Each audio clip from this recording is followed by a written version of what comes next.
বাংলাদেশের অর্থনীতি আজ দাঁড়িয়ে আছে বহুমুখী চ্যালেঞ্জের মুখে। রিজার্ভের চাপ, বেকারত্ব বৃদ্ধি আর দক্ষ জনশক্তির ঘাটতি। এই বাস্তবতায় নতুন সম্ভাবনা হিসেবে সামনে এসেছে বিদেশের নার্স প্রেরণ।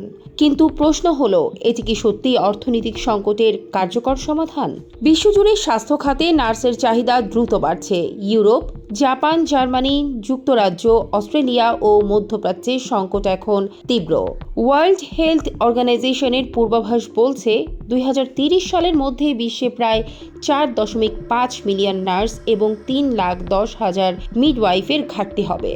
বয়স্ক জনসংখ্যা বৃদ্ধি এবং স্বাস্থ্যসেবার চাহিদা বাড়ার ফলে এই সংকট আরও গভীর হচ্ছে, যা বাংলাদেশ সহ উন্নয়নশীল দেশগুলোর জন্য বড় সুযোগ। দক্ষ নার্সরা বিদেশে উচ্চ বেতনে কাজ করতে পারেন, ফলে রেমিটেন্স বাড়ে, বৈদেশিক মুদ্রার রিজার্ভ শক্তিশালী হয়, বেকারত্ব কমে। ফিলিপাইনের মতো দেশ নার্স রপ্তানি করে বিলিয়ন ডলার আয় করছে। বাংলাদেশেও সঠিক পরিকল্পনায় এই খাতকে শক্তিশালী অর্থনৈতিক ভিত্তিতে পরিণত করতে পারে। তবে বাস্তবতা ভিন্ন। আন্তর্জাতিক মানের প্রশিক্ষণের অভাব, ভাষাগত দুর্বলতা, বিশেষ করে জাপানি ও জার্মান ভাষায় এবং অভিবাসন প্রক্রিয়ায় জটিলতা বাংলাদেশকে অনেক পিছিয়ে দিচ্ছে। ফলে যোগ্য নার্স থাকা সত্ত্বেও আন্তর্জাতিক বাজারে প্রতিযোগিতা কঠিন হয়ে পড়ছে। বাংলাদেশে রয়েছে গুরুতর ঘাটতি। ওয়ার্ল্ড হেলথ অর্গানাইজেশনের নির্দেশনা অনুযায়ী একজন চিকিৎসকের বিপরীতে 3 জন নার্স থাকা উচিত, কিন্তু তুলনায় দেশে এখনও প্রায় 3,12,832 জন নার্সের ঘাটতি রয়েছে। এই অবস্থায় বড় পরিসরে নার্স বিদেশে গেলে গ্রামীণ এলাকা সহ দেশের স্বাস্থ্যসেবা ব্যবস্থা আরও চাপের মুখে পড়বে।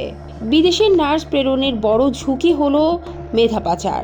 রাষ্ট্র যে সময় অর্থ ও সম্পদ ব্যয় করে দক্ষ নার্স তৈরি করে, তারা স্থায়ীভাবে বিদেশে থেকে গেলে সেই বিনিয়োগের পূর্ণ সুফল দেশে আর ফিরবে না।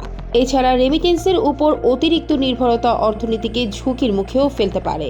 বৈশ্বিক সংকট বা অভিবাসন নীতির পরিবর্তনে এই আয়ের প্রবাহ হঠাৎ কমে যেতে পারে। গবেষণা বলছে, সংখ্যা নয়, দক্ষতাই আসল শক্তি।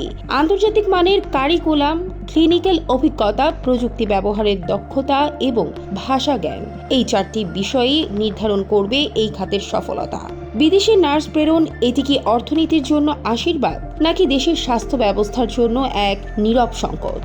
এই জটিল সমীকরণের কেন্দ্রে একটি প্রশ্নই সামনে আসছে: আমরা কি রেমিটেন্সের জন্য ভবিষ্যতের স্বাস্থ্য নিরাপত্তা ঝুঁকিতে ফেলছি, নাকি সঠিক পরিকল্পনায় দুটোই একসাথে অর্জন করা সম্ভব?